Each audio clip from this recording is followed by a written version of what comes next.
We want to look at how to use Cramer's rule in ISLM model to determine equilibrium values of y and I, and then later to determine multipliers. So we initially looked at a quick recap of what the Cramer's rule is and how to use it to solve a system of linear equations with the same number of equations as number of variables.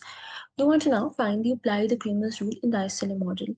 We will first look at how we can use Cramer's rule to determine equilibrium values of y and I in the ISLM model. For this, let's consider the following ISLM model given to us, where we have the IS equation given by the first equation and NM equation given by the second equation. Now, one way to solve for equilibrium values of output and interest rate is through substitution.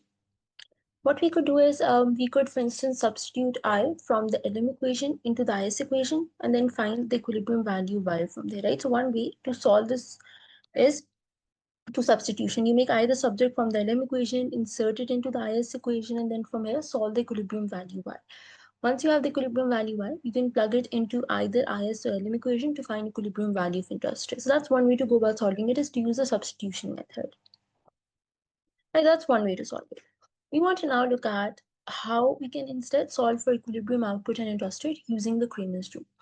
For this, like we talked about when we're applying the Cramer's rule, step one is you always rearrange your equations so that the unknowns, which in this case are endogenous variables, output and interest rate, appear on the left hand side, and all the exogenous variables and intercept parameters on the right hand side of each equation. Here our exogenous variables are, for instance, t, g, m, p, and our intercept parameters are c naught, b naught, d naught. Right. So the first step whenever you're using the Cramer's rule is to rearrange, where you want all your unknowns, I in this case endogenous variables, y and I on the left hand side, and your exogenous variables and intercept parameters on the right hand side of each equation. So in this way we can rearrange this. If we go back just a second, sorry, let's just go back 1 second. So over here, look at this. This is mixed up, right? Over here, you have y on the left hand side. You also have y and I on the right hand side.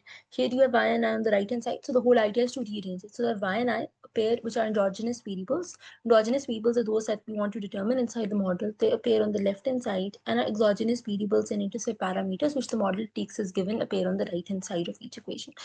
So once you rearrange this, the next step is to write a model in matrix form. And the matrix form we want to use is Ax is equal to B. Here x is a column vector of endogenous variables, y and I. So here this is x, the column vector of endogenous variables. A is our matrix of coefficients of our endogenous variables, right? So if we go back, here we can notice in the first equation, the coefficient of our endogenous variable y is 1 minus c1 minus b1. So over here we can see 1 minus c1 minus b1. And you can see here the coefficient of our other endogenous variable in the first equation I is b2. So here we have b2. In the second equation, we can see the coefficient of our endogenous variable y is d1. So here we have d1. Here we can see the coefficient of endogenous variable I in the second equation is minus d2. So here we have minus d2. So this is matrix A, right? So you have x, which is the column vector of exogenous variables. A is our matrix of coefficients of those endogenous variables. And then B is just going to be a column vector of exogenous variables and intercept parameters, which we have written on the right hand side of each equation through rearrangement. So here in the first equation, we can see B will have this element C0 minus C1 T plus B naught plus J, like we've written over here.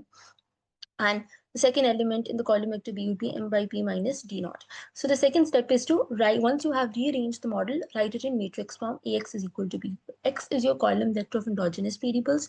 A is the coefficient matrix, so it's a matrix of coefficients of endogenous variables, and B is your column vector of all your exogenous variables and intercept parameters that after rearrangement appear on the right hand side of each equation. Now, once you've written the model in matrix form, we're ready to apply Cramer's rule now. So first you always rearrange it, you write it in matrix form, and now we can finally apply Cramer's rule. So let's first compute equilibrium value y using Cramer's rule. Now notice over here, y is in the vector of endogenous variables at the first position. So the first column in the coefficient matrix corresponds to y. So what we're going to do is we're going to replace the first column in the coefficient matrix with the elements of the vector b. Right, this is what we're going to do. So if we want to determine equilibrium y using the Cramer's rule, we know y appears in the vector of endogenous variables at first position. So we will replace the first column in the coefficient matrix with the elements of the vector b. And we'll calculate the determinant of this changed coefficient matrix, which is over here, and divide it by the determinant of the unchanged coefficient matrix. So we know the change coefficient matrix would be, okay, we replace this column, the first column, which corresponds to y as it's in the first position in the vector of endogenous variables, with the elements of vector b. So we've replaced it over here, right? Instead of 1 minus c1 minus p1, we have c0 minus c1 t plus p0 plus t. Instead of d1, we have m by p minus t0. So we'll take the determinant of this divided by the determinant of the unchanged coefficient matrix. And we know how do we find the determinant of a 2 by 2 matrix? We just cross multiply and then take the difference. So we cross multiply this c0 minus c1 t plus b0 plus t times minus d2, and then we multiply this and then we take the difference. And here we just and similarly we can take the determinant of this matrix. We cross multiply 1 minus c1 minus p1 times minus d2 and and we subtract the product of this minus p1 times d2, and then we just here we just factor out a minus sign, so this becomes d2 times all of this plus m by p minus d naught b2, and here also we just factored a minus sign to simplify this in this way. So in this way we can find equilibrium value y using Cramer's rule. Okay, because y appears in the vector of endogenous variables at first position, so replace the first vector in your coefficient matrix with the elements of the vector b. Similarly, we can find equilibrium I using Cramer's rule. Now we see that I appears in the second position in the vector of endogenous variables. So we replace the second column in our coefficient matrix with the elements of the vector b. So now when we take the determinant of this change coefficient matrix, so here, because I appears in the second position, we will replace the second column with the elements of b. So instead of b2, we have c0 minus c1t plus b0 plus t. Instead of minus d2, we have m by p minus d0.